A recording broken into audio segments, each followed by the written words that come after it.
বাংলাদেশে ভারতের পতাকা পাড়িয়ে কলেজে ঢোকা হচ্ছে, বাথরুম করা হচ্ছে। তার প্রতিবাদে আজকে আমাদের কিছু যুব ভাইরা একসাথে মিলে আমাদের গায়ের আগুন ফুটছে, সেন্ট্রাল কোনো ব্যবস্থা নিচ্ছে না, আমাদের গায়ের আগুন ফুটছে।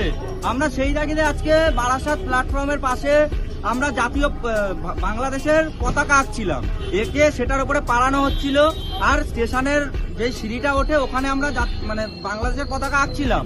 তখন আমাদের বারাসাত থানার অফিসাররা গিয়ে আমাদের সহযোদ্ধাদেরকে অ্যারেস্ট করে নিয়ে এসছে। আমরা করেছি, ওনাদেরকে জিজ্ঞাসা করলাম যে কি কারণে করা হচ্ছে। এরা এখানে আমাদের পশ্চিমবঙ্গের পুলিশ টোটাল একটা দলদাসে পরিণত হয়েছে। মানে এখানে এমনই একটা পরিস্থিতি তৈরি হয়েছে, এখানে যদি থানার 200 মিটার দূরত্বে ধর্ষণ হয় এদের চোখে যায় না। এখানে যদি 5 কিলোমিটার দূর থেকে একটা বাইক হেলমেট ছাড়া আসে এদের চোখে যায়। এখানে কোথায় আতঙ্কবাদীদের র্যালি বের হয় তখন এদেরকে খুঁজে পাওয়া যায় না। যখন দেশকে কেউ অপমান করে,